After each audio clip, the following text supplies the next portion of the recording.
Hello and welcome everyone. आपका इस BSc ज्ञान सागर में भरपूर स्वागत है। तो हम लोग पढ़ रहे थे बीएससी फर्स्ट सेमेस्टर में केमिस्ट्री का यूनिट 4। तो हम लोग पढ़ेंगे केमिस्ट्री की यूनिट 4 में सेकेंड टॉपिक बॉन्ड पैरामीटर्स, जिसको हिंदी में बंध मापदंड कहते हैं। बॉन्ड पैरामीटर्स को हिंदी में बंध मापदंड कहते हैं। कितना कठिन लग रहा होगा ये बंध मापदंड आप लोगों को, लेकिन उससे इजी तो आप लोग को इंग्लिश लग रहा होगा। बॉन्ड पैरामीटर्स, जिसमें हमें 3 टॉपिक्स पढ़ने हैं। हम इन तीनों टॉपिक्स को अलग अलग कर पढ़ा सकते थे, लेकिन हम एक ही वीडियो में आप लोग को पढ़ाना चाहेंगे, क्योंकि बहुत सारे वीडियो हो जाएंगे और ये वीडियो लॉन्ग हो जाएगा, क्योंकि तीनों को एक ही वीडियो में कवर किया गया है। Bond length, bond angle and bond energy एक दूसरे से थोड़ा मिलते जुलते, इसलिए एक ही वीडियो में कवर किया गया है। बहुत जगह ये अलग अलग पढ़ाया जाता है, अलग अलग भी वीडियो आप लोग को दिया जा सकता था, लेकिन हम सोचे कि आप लोगों को एक वीडियो में कवर करा दिया जाए bond length, bond angle and bond energy.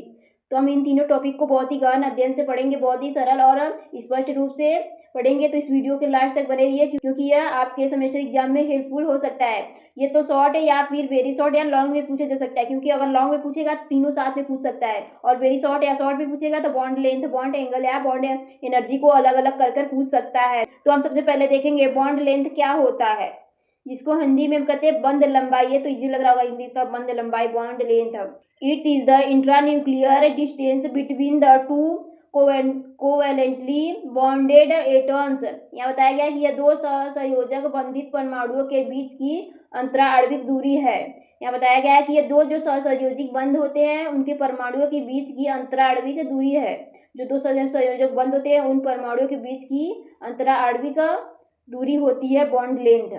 It is actually the average distance between the centers of nuclei of two bonded atoms where attractive and repulsive forces just balance each other and potential energy is minimum। और यहाँ बताया गया है कि यह वास्तव में दो बंधित परमाणुओं के नाभिक के केंद्रक के बीच की औसत दूरी है। जो यह होता है दो परमाणुओं के नाभिक के बीच, जो नाभिक है दो परमाणु है उनके नाभिक के केंद्र के बीच की औसत दूरी होती है। पहले दो एटम में उनके बीच में जो न्यूक्लियस है उनके बीच की औसत दूरी होती है, जिसे हम बंध लंबाई कहते हैं, जहां आकर्षण और प्रतिकर्षण बल एक दूसरे को संतुलित करता है, जो और स्थितिज ऊर्जा न्यूनतम होती है, और जो इसकी स्थिति ऊर्जा होगी न्यूनतम होगी, मिनिमम होती है। दो परमाणु है, इनके न्यूक्लियस केंद्र के बीच की औसत दूरी को बॉन्ड लेंथ कहते हैं। और ये जो होते हैं बॉन्ड लेंथ, आकर्षण और प्रतिकर्षण बल एक दूसरे को संतुलित करते हैं। जो आकर्षण और प्रतिकर्षण बल होते हैं एक दूसरे एटम को संतुलित बनाए रखते हैं, और इसकी स्थिति ऊर्जा न्यूनतम होती है, मिनिमम होती है। Bond length is expressed in angstrom, 1 angstrom equal to 10 या फिर 10 ml, और पिकोमीटर में 1 pm या 10 to 12 मीटर। यहाँ बताया गया है कि बंध लंबाई को एंगस्ट्रॉन, एक बंध लंबाई को एंगस्ट्रॉन बराबर 10 होता है या फिर 10 मीटर, और पिकोमीटर में एक एंगस्ट्रॉन को बॉन्ड, और जो पिकोमीटर में एक एंगस्ट्रॉन होता है 1 pm पिकोमीटर, जिसको कहते हैं 10 से 12 मीटर होता है इसकी लंबाई पिकोमीटर में। अब हम देखेंगे फैक्टर अफेक्टिंग बॉन्ड लेंथ, बंध लंबाई को प्रभावित करने वाले कारक। First, bond order. It is the number of bonds between the atoms. यहाँ बताया गया है कि यह परमाणुओं के बीच बंधों की संख्या है। जो बॉन्ड ऑर्डर होता है या परमाणुओं के बीच के बंधों की संख्या, जो बॉन्ड ऑर्डर होता है वो परमाणुओं के बीच की संख्या होती है। Higher the bond order lesser is the bond length. और यहाँ बताया गया है कि बंध क्रम जितना ऊंचा होगा बंध लंबाई उतनी ही कम होगी। बंध क्रम, जो बॉन्ड ऑर्डर होगा वह जितना ही ऊंचा होगा उसकी लंबाई उतनी ही कम होगी। अगर बॉन्ड ऑर्डर अधिक होगा तो उसकी जो लंबाई होगी बहुत ही कम होगी, छोटी होगी। Higher the bond order greater is the overlapping of the orbitals leading to decreases in bond length. यहाँ बताया गया है कि बंध क्रम जितना ऊंचा होगा कक्षकों का अतिव्यापन उतना ही अधिक होगा। अगर जब बॉन्ड ऑर्डर जितना ही ऊंचा होगा तो उसमें जो कक्षक होंगे उनका अतिव्यापन उतना ही अधिक होगा, जिससे बंध लंबाई में कमी आएगी। अगर बॉन्ड ऑर्डर ऊंचा है तो अतिव्यापन उनके कक्षकों में उतना ही कम, उनके कक्षकों में उतना ही अधिक अतिव्यापन होगा, ओवरलैपिंग होगा, जिससे कि बंध लंबाई कम होगी। और बॉन्ड ऑर्डर अधिक होगा तो ओवरलैपिंग अधिक होगी, जिससे कि बॉन्ड लेंथ में कमी होगी, बॉन्ड लेंथ छोटा हो जाएगा। यहाँ यही बताया गया है बॉन्ड ऑर्डर में। इसके डायग्राम के माध्यम से हम समझेंगे, टेबल के माध्यम से bond type and bond length. देख सकते हैं आप, बॉन्ड कार्बन कार्बन का सिंगल बॉन्ड है जिसमें कि बॉन्ड लेंथ है एंगस्ट्रॉन में 1.54। अगर डबल बॉन्ड कार्बन द्वारा है तो 1.34 है, क्योंकि अगर डबल बॉन्ड हो रहा है तो इसका बॉन्ड लेंथ घट रहा है। अगर ट्रिपल बॉन्ड होगा तो उसका बॉन्ड लेंथ और भी कम होगा सेकेंड बॉन्ड लेंथ के अकॉर्डिंग। अगर डबल बॉन्ड है, अगर ट्रिपल बॉन्ड है तो सेकेंड जिसमें डबल बॉन्ड होगा उसका बॉन्ड लेंथ कम होगा, और डबल बॉन्ड वाला सेकेंड बॉन्ड लेंथ अधिक होगा थर्ड के अकॉर्डिंग। जिसमें 3 बॉन्ड होंगे उसमें कम बॉन्ड लेंथ होगा। अगर CO की बात करें तो उसमें भी कम बॉन्ड लेंथ होगा सिंगल बॉन्ड के अकॉर्डिंग। अगर CO डबल बॉन्ड इसमें है तो CO के सिंगल बॉन्ड के अकॉर्डिंग इसमें और भी कम बॉन्ड लेंथ होगा। पहले यहाँ सिंगल बॉन्ड, डबल बॉन्ड और ट्रिपल बॉन्ड की बात की जाइए, जिससे कि इसका बॉन्ड लेंथ घट रहा है, यहाँ से देख सकते हैं। उसके बाद हम कार्बन के बाद हम CO में देख रहे हैं, जिसमें कि यहाँ से देख सकते हैं डबल बॉन्ड के अकॉर्डिंग सिंगल बॉन्ड का बॉन्ड लेंथ अधिक है। इसके बाद हम देखेंगे कार्बन और ब्रोमीन में सिंगल बॉन्ड, इसका बॉन्ड लेंथ घट रहा है। देख सकते हैं कार्बन और bromine and carbon and iodine के बाद है, जिससे कि कार्बन ब्रोमीन का बॉन्ड लेंथ कम है और कार्बन आयोडीन का बॉन्ड लेंथ अधिक है इसके अकॉर्डिंग। उसके बाद हम यह फ्लोरीन में बॉन्ड लेंथ देखेंगे तो डिक्रीज हो रहा है। यच और फ्लोरीन में बॉन्ड लेंथ कम है, उसके बाद क्लोरीन में अधिक है, आयोडीन में भी अधिक है, इधर बढ़ रहा है बॉन्ड लेंथ।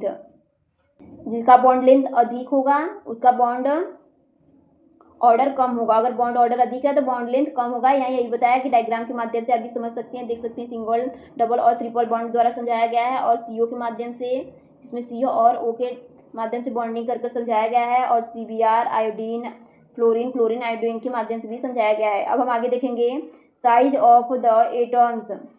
सेकेंड है परमाणुओं का आकार, size of the atoms. Bond length increases with increases in the size of atoms. यहाँ बताया गया है कि परमाणुओं के आकार में वृद्धि के साथ बंध लंबाई बढ़ती है। अगर परमाणुओं के आकार में वृद्धि हो रही है तो बंध लंबाई बढ़ेगी। अगर एटम उसके आकार में वृद्धि हो रही है तो बंध लंबाई बढ़ेगा। For example the bond length of HX is in the order HI, HBr, HCl, HF. Since the size of halide is in the order iodine minus, bromine minus, chlorine and fluorine minus, ये सब minus में देख सकते हैं। तो यहाँ बताया गया है कि उदाहरण के लिए HX की लंबाई HI, HBr, HCl, HF के क्रम में होती है।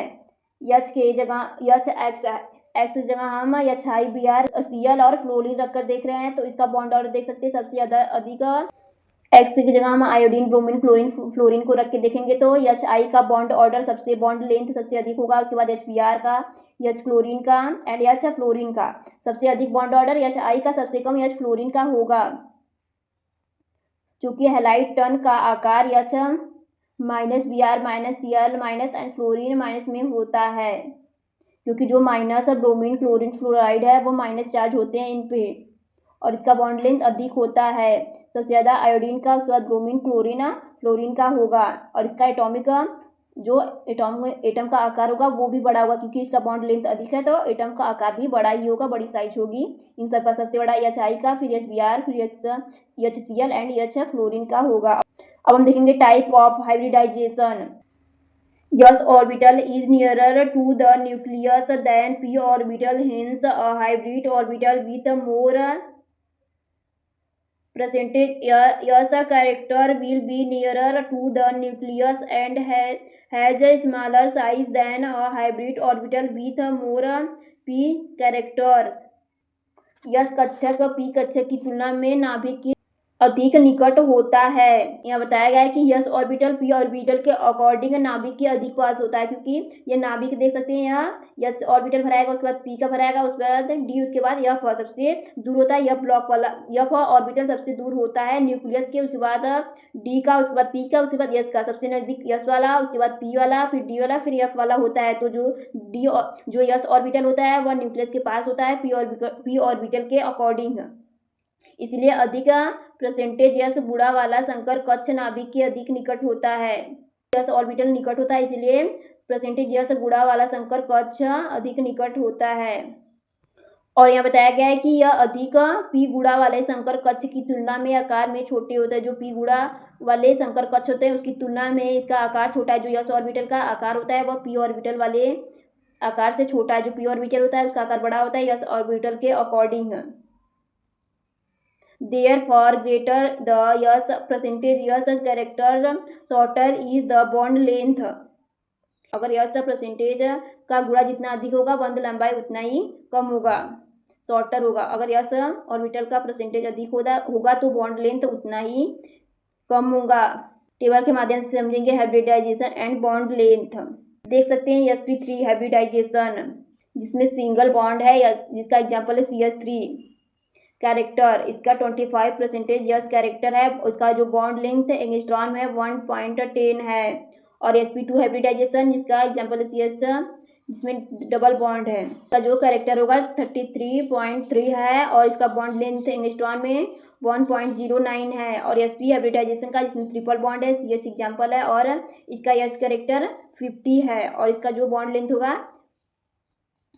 1.06 है। देख रहे हैं कि कैरेक्टर यस परसेंटेज कैरेक्टर बढ़ रहा है तो उसके साथ साथ बॉन्ड लेंथ भी घट रहा है। अगर बॉन्ड यस कैरेक्टर बढ़ेगा तो बॉन्ड लेंथ घटेगा। अगर यस कैरेक्टर घटेगा, अगर यस कैरेक्टर घट रहा है तो बॉन्ड लेंथ बढ़ रहा है। देख सकते हैं आप लोग, उल्टा करके देख लिया। अगर इधर से देख रहे हैं 50 की तरफ से ट्रिपल बॉन्ड की तरफ से यस कैरेक्टर घट रहा है तो बॉन्ड लेंथ भी बढ़ रहा है। अगर डायरेक्टली प्रोपोर्शनल होता है यस कैरेक्टर के बॉन्ड लेंथ, अगर बॉन्ड लेंथ बढ़ेगा तो यस कैरेक्टर घट जाएगा।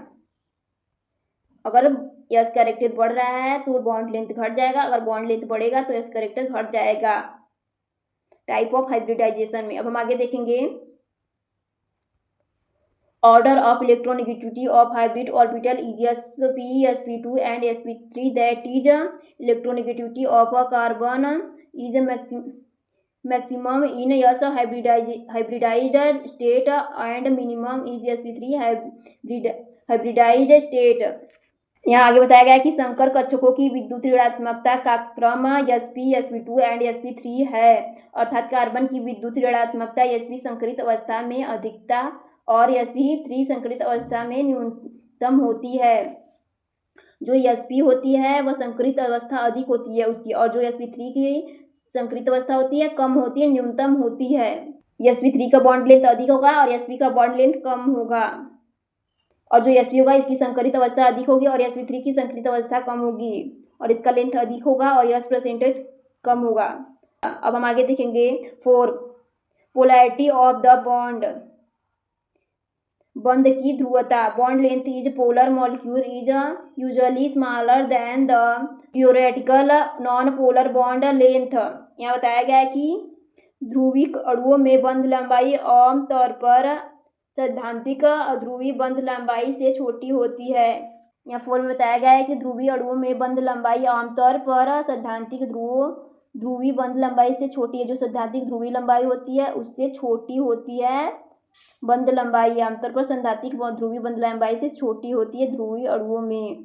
ए bond formed with more electronegativity atoms will be shorter than formed with less electronegativity atoms. यहाँ बताया गया है कि अधिक विद्युत ऋणात्मक परमाणु से बना बंध कम विद्युत ऋणात्मक परमाणु से बने बंध से छोटा होता है। जो अधिक विद्युत ऋणात्मक वाले परमाणुओं से बंध बनेगा वह छोटा होगा। किसके अकॉर्डिंग? जो कम विद्युत ऋणात्मक वाले परमाणुओं से बंध बनेगा वह बड़ा होगा।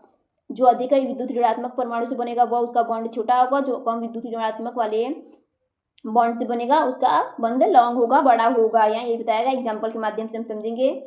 बॉन्ड लेंथ, बॉन्ड देख सकते हैं CO, यह CO जो है यह अधिक विद्युत ऋणात्मक वाले परमाणु से बना है क्योंकि इसका बॉन्ड लेंथ छोटा है। और CS यह कम विद्युत ऋणात्मक वाले परमाणु से बना है जिसका कि इसका बॉन्ड लेंथ सबसे अधिक है। इन तीनों एग्जाम्पल में सबसे अधिक बॉन्ड लेंथ CS का है क्योंकि इसका जो विद्युत ऋणात्मकता है कम है। CS का सबसे कम विद्युत ऋणात्मक, उसके बाद CN का, उसके बाद CO का। तो सबसे अधिक बॉन्ड लेंथ 1.82, उसके बाद 1.51, इसके बाद 1.43 है। एंगस्ट्रॉम में देख सकते हैं बॉन्ड लेंथ। तो सबसे कम इलेक्ट्रोनेगेटिविटी है विद्युत और उसके बाद CN, उसके बाद CO सबसे कम। अधिक इलेक्ट्रोनेगेटिविटी जो है CO का है। सिंस इलेक्ट्रोनेगेटिविटी ऑफ, सबसे अधिक इलेक्ट्रोनेगेटिविटी जो है O की है, उसके बाद N की है, उसके बाद S की है। सबसे अधिक इलेक्ट्रोनेगेटिविटी वाला जो एलिमेंट है, विद्युत ऋणात्मक वाला एलिमेंट O है, उसके बाद N है, उसके बाद S है। अब हम आगे देखेंगे सेकेंड बॉन्ड एंगल, जिसको हिंदी में हम बॉन्ड कोण कहते हैं। The angle between the linear representing the direction of the vicinal bonds in called bond angle. बंद कोण में बताया गया है, बॉन्ड एंगल में बताया गया है कि आंतरिक बंधों की दिशाओं को दर्शाने वाली रेखाओं के बीच के कोण को बंद कोण कहते हैं, विसिनल बॉन्ड कहते हैं। जो आंतरिक बंध की दिशाओं, जो आंतरिक बंध की दिशाएं होती है उसको दर्शाने वाले जो रेखा के बीच का कोण, जो आंतरिक दिशाओं को दर्शाने वाली उनके बीच का रेखा का जो कोण है उनको हम बंद कोण कहते हैं। जो विसिनल बॉन्ड होते हैं उसको हम बॉन्ड लेंथ कहते हैं। It is expressed in the degrees, minutes and seconds. और यहाँ बताया गया है कि इसे डिग्री, मिनट और सेकेंड में व्यक्त किया जा सकता है, किया जाता है। जो बंद कोण है इसे मिनट, डिग्री और सेकेंड में व्यक्त किया जाता है। Bond angle can be measured accurately by means of X ray diffraction and spectroscopy. यहाँ बताया गया है कि बंद कोणों को एक्स-रे विवर्तन और स्पेक्ट्रोस्कोपी द्वारा सटीक रूप से मापा जा सकता है। जो एक्स-रे है और स्पेक्ट्रोस्कोपिक द्वारा इसको सटीक रूप से मापा जा सकता है कि इसको बंद कोण को, जो बंद कोण है इसको एक्स-रे और स्पेक्ट्रोस्कोपी के द्वारा करेक्ट मापा जा सकता है। Bond angle dependents upon the nature of atoms, electronegativity of atoms and type of hybridization. यह बताया गया है कि बंद कोण परमाणुओं की प्रकृति, परमाणुओं की विद्युत ऋणात्मकता और संकरण के प्रकार पर निर्भर करता है। जो बॉन्ड एंगल होता है, जो बंद कोण होता है, जो बॉन्ड एंगल होता है, वह परमाणुओं की विद्युत ऋणात्मकता, परमाणुओं की आकृति, एटम्स का नेचर एंड परमाणुओं की विद्युत ऋणात्मकता और संकरण के प्रकार पर, जो हाइब्रिडाइजेशन होता है उसके प्रकार पर निर्भर करता है। टाइप ऑफ हाइब्रिडाइजेशन इलेक्ट्रोनेगेटिविटी और एटम्स के नेचर पर निर्भर करता है। अब हम आगे देखेंगे factor affecting of bond angle. First, बंद कोण को प्रोवाइड करने वाले कारक। First, type of hybridization. Bond angle increases with increase in s percentage characters. First में बताया गया है टाइप ऑफ हाइब्रिडाइजेशन में बॉन्ड एंगल संकरण का प्रकार यस परसेंटेज में वृद्धि के साथ बंद कोण बढ़ता है। अगर यस परसेंटेज का कैरेक्टर बढ़ रहा है तो बॉन्ड एंगल भी इंक्रीज होगा, बढ़ेगा। अगर यस कैरेक्टर बढ़ेगा, परसेंटेज यस कैरेक्टर इंक्रीज होगा तो बॉन्ड एंगल भी इंक्रीज होगा। फर्स्ट में ये बताया गया है। एग्जाम्पल के माध्यम से हम समझेंगे। Type of hybridization, sp3 hybridization, sp2 and sp hybridization. sp3 की ज्योमेट्री होगी जो टेट्राहेड्रल होगी, sp2 की ट्राइगोनल प्लेनर होगी और sp की लीनियर होती है। आप लोग को पता होगा sp की लीनियर, ट्राइगोनल, टेट्राहेड्रल होती है। sp3 हाइब्रिडाइजेशन है टेट्राहेड्रल। इसका जो बॉन्ड एंगल है 109 डिग्री 28 सेकेंड है और जो ट्राइगोनल प्लेनर है इसका 120 डिग्री और लीनियर वाले का 180 डिग्री बॉन्ड एंगल होता है। और यहाँ बताया गया कि यस कैरेक्टर बढ़ेगा तो बॉन्ड लेंथ भी बढ़ेगा, बॉन्ड कोण भी, बॉन्ड एंगल भी बढ़ेगा। तो एक्स कैरेक्टर बढ़ेगा तो बॉन्ड कोण बढ़ेगा, नहीं तो अगर एक्स कैरेक्टर घटेगा तो बॉन्ड कोण भी घटेगा। यहाँ ये बताया। Second, presence of lone pair, एकाकी युग्म की उपस्थिति। Presence of lone pair, due to the presence of lone pair one on the central atom in addition to bonded pairs, the bond angle decreases। यहाँ बताया गया सेकेंड में कि बंधित युग्मों में आंतरिक केंद्रीय परमाणुओं पर एकाकी युग्म की उपस्थिति के कारण बंध कोण कम हो जाता है। जो यहाँ बताया गया कि बंधित युग्म के आंतरिक केंद्रीय परमाणुओं पर एकाकी युग्म की उपस्थिति का कारण, उपस्थिति के कारण बंध कोण कम हो जाता है। जो एकाकी युग्म पर केंद्रीय के बंधित युग्म के अतिरिक्त केंद्रीय परमाणु पर एकाकी युग्म की उपस्थिति, जो एकाकी युग्म की उपस्थिति के कारण जो बॉन्ड एंगल होगा, जो बॉन्ड कोण होगा वह बंध कोण होगा वह कम हो जाता है। This is because of repulsion between the lone pair and bond pair. For example, in water molecule there are 2 lone pair on oxygen atoms which decreases the bond angle to 104.5 degree. यहाँ बताया गया है कि ऐसा एकाकी युग्म और बंद युग्मों के बीच प्रतिकर्षण के कारण होता है। जो बॉन्ड एंगल होता है यह एकाकी युग्म के बीच प्रतिकर्षण के कारण होता है। उदाहरण के लिए जल के अणुओं में O परमाणु पर 2 एकाकी युग्म होते हैं, जिससे बंध कोण 104.5 डिग्री तक कम हो जाता है। जो ऑक्सीजन है उस पे 2 एकाकी युग्म होते हैं, जिसके कारण इसका बॉन्ड एंगल कम हो जाता है। एग्जाम्पल में देख सकते हैं हम लोग, जो ऑक्सीजन इसमें 2 एकाकी युग्म हैं, जिसके कारण इसका बॉन्ड एंगल इतना कम हो जाता है, 104.5 डिग्री हो जाता है। जो एकाकी युग्म की उपस्थिति के कारण ही बॉन्ड एंगल कम हो जाता है। अब आगे हम देखेंगे 3 electronegativity. Greater the electronegativity of the atom attach to the central atom lesser will beat the bond angle. Third में बताया गया है कि केंद्रीय परमाणु से जुड़े परमाणु की विद्युत ऋणात्मकता जितनी अधिक होगी बंध कोण उतना ही कम होगा। या कहने का अर्थ केंद्रीय परमाणु से जुड़े परमाणु, जो केंद्रीय परमाणु से जुड़े परमाणु होते हैं, अगर उनकी विद्युत ऋणात्मकता जितनी अधिक होगी, उनकी जो केंद्रीय सेंट्रल एटम से जुड़े परमाणु के उनकी विद्युत ऋणात्मकता जितनी अधिक होगी बंध कोण उतना ही कम होगा। अगर केंद्रीय परमाणु की विद्युत ऋणात्मकता जितनी अधिक होगी तो जो बंध कोण होगा, बॉन्ड एंगल होगा, उतना ही कम होगा। अब हम देखेंगे थर्ड, बॉन्ड एनर्जी। ये लास्ट है, बॉन्ड एनर्जी, बंध ऊर्जा, जिसको हिंदी में बंध ऊर्जा कहते हैं। The amount of energy required to make 1 mole of compound into its gaseous atoms is called bond dissociation energy और bond energy। यहाँ बताया गया है कि किसी यौगिक के 1 मोल को उसके गैसियस परमाणु में तोड़ने के लिए आवश्यक ऊर्जा की मात्रा को बंध वियोजन ऊर्जा या बंध ऊर्जा कहते हैं। कोई एकाकी युग्म के 1 मोल, कोई एकाकी युग्म है, उसके 1 मोल गैसियस परमाणु में तोड़ने के लिए, गैसियस परमाणु में 1 मोल उसके गैसियस परमाणु में तोड़ने के लिए आवश्यक ऊर्जा को बंध वियोजन ऊर्जा या फिर बंध ऊर्जा कहते हैं, बॉन्ड एनर्जी या डिसोसिएशन एनर्जी कहते हैं। It is equivalent to the bond strength. और यहाँ बताया गया है कि यह बंध शक्ति के बराबर होती है, यह बॉन्ड स्ट्रेंथ के बराबर होती है, बंध शक्ति के बराबर होती है। हायर द बॉन्ड एनर्जी, बंध ऊर्जा जितना अधिक होगा, greater is the bond strength,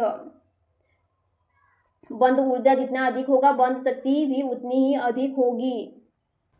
जितना बॉन्ड ऊर्जा अधिक होगा उतना ही अधिक बॉन्ड स्ट्रेंथ होगा, बॉन्ड ऊर्जा जितना अधिक होगा बंध शक्ति भी उतनी ही अधिक होगी। Bond energy is expressed in kg mole in polyatomic molecules. और यहाँ बताया गया है कि बंध ऊर्जा को kg मोल में व्यक्त किया जाता है। और यहाँ बताया गया है कि बहुपरमाणुओं में बॉन्ड ऊर्जा in the bond energy are usually the average value. और यहाँ बताया कि बहुपरमाणु अणुओं में बंध ऊर्जा आमतौर पर औसत मान होती है। जो बहुपरमाणु का अणुओं में बंध ऊर्जा होती है आमतौर पर औसत मान होती है, एवरेज वैल्यू होती है। और जो बॉन्ड एनर्जी इसको हम kg मोल में नापते हैं। अब आगे हम देखेंगे factor affecting bond energy. First, size of the atoms, इसको अलग कर लीजिएगा। साइज ऑफ द एटॉम्स, परमाणु का आकार। Greater the size of atoms greater is the bond length and smaller the bond. परमाणुओं का आकार जितना हो बंध लंबाई उतना ही अधिक होगा और बंध छोटा होगा। यहाँ बताया गया है कि परमाणुओं का आकार जितना होगा बंध लंबाई उतना ही अधिक होगा, जितना परमाणु का आकार होगा उतना ही बॉन्ड लेंथ अधिक होगा और जो बंध होगा वह छोटा होगा। बंध लंबाई अधिक हो, अगर एटम्स बड़ा है तो बंध लंबाई भी उतना अधिक होगा, लेकिन जो बंध होगा वह छोटा होगा। अब देखेंगे second, bond order. Greater the multiplicity of bond greater is the bond dissociation energy. Second में बताया गया है कि बंध की बहुलता जितनी अधिक होगी बंध वियोजन उतना ही अधिक होगा। यहाँ बताया गया है कि बंध की बहुलकता जितना अधिक होगा, जो बंध होगा जितना इसकी मल्टीप्लिसिटी अधिक होगी उतना ही डिसोसिएशन एनर्जी होगा। अगर इसकी मल्टीप्लिसिटी अधिक होगी तो डिसोसिएशन एनर्जी भी अधिक होगा।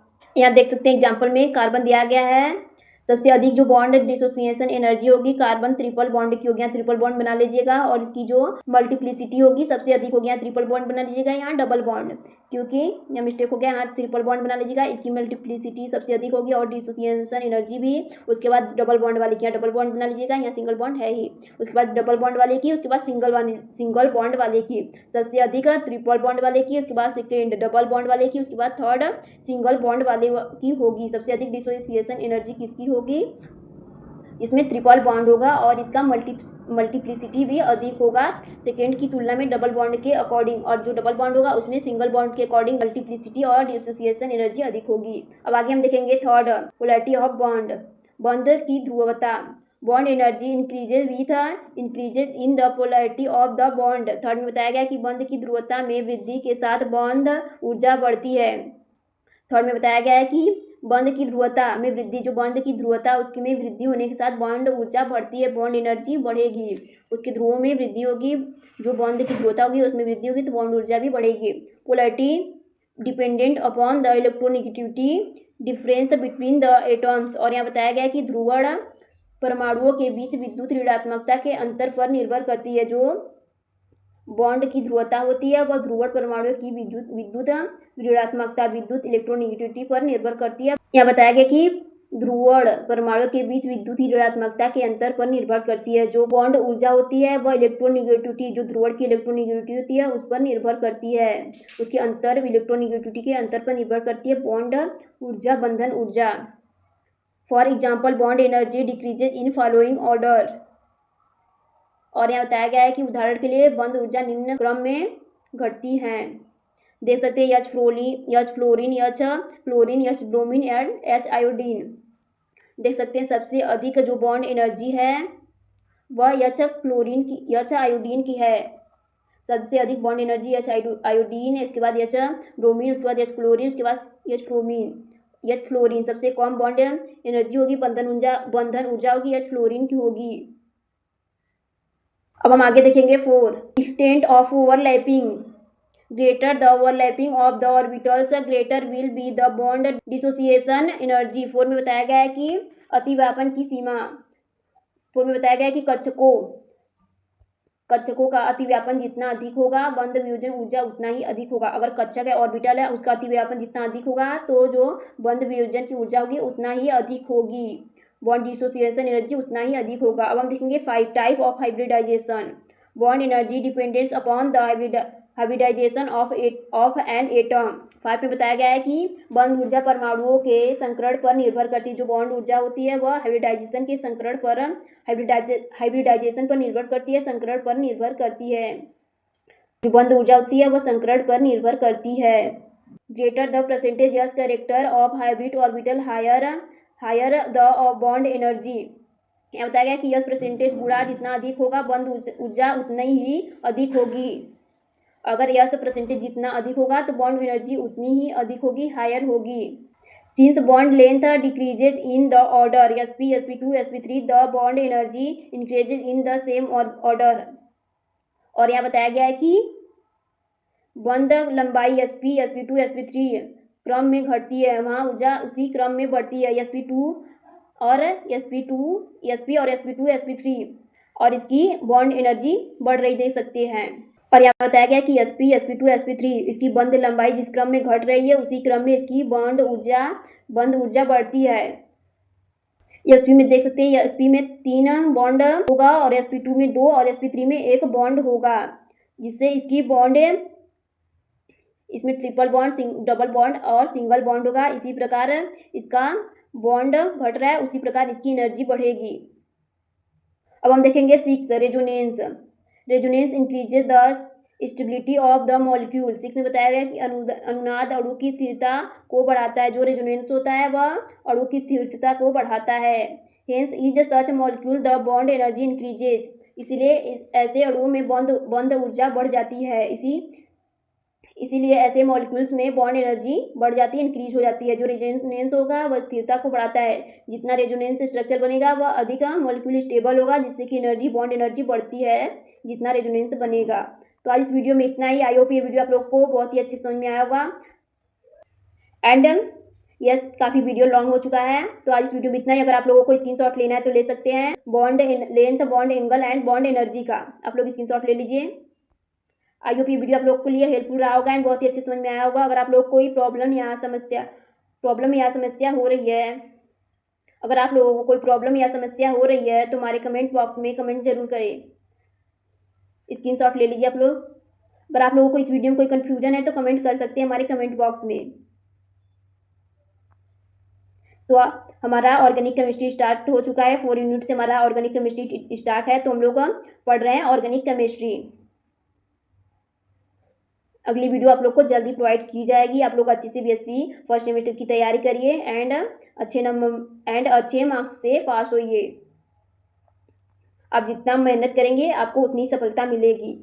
जो जितना मेहनत करेगा उसका मार्क्स उतना ही अच्छा आएगा, वो टॉप भी कर सकता है। बस अच्छे से वो स्टडी करे, प्रॉपर रिवीजन करे और जो क्लासेस कर रहे हैं अच्छे से लैब में जाएं, अच्छे फाइल बनाएं और अच्छे सब कुछ करें, मैनेज करके रखें। रोज़ का स्टडी रोज़ कंप्लीट करें, रोज़ पढ़ें और अपना कन्फ्यूजन डाउट क्लियर करके रखें।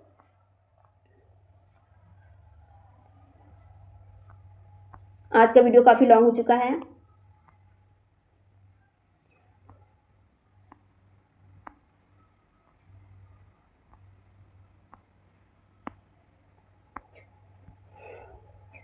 तो आज इस वीडियो में इतना ही। आई होप ये वीडियो आप लोग के लिए हेल्पफुल रहा होगा। अगर आप लोग को बीएससी फर्स्ट सेमेस्टर की तैयारी करनी है तो हमारे चैनल को लाइक एंड सब्सक्राइब करें एंड अपने दोस्तों को शेयर जरूर करें। तो आज इस वीडियो में इतना ही। Thanks everyone for listening me.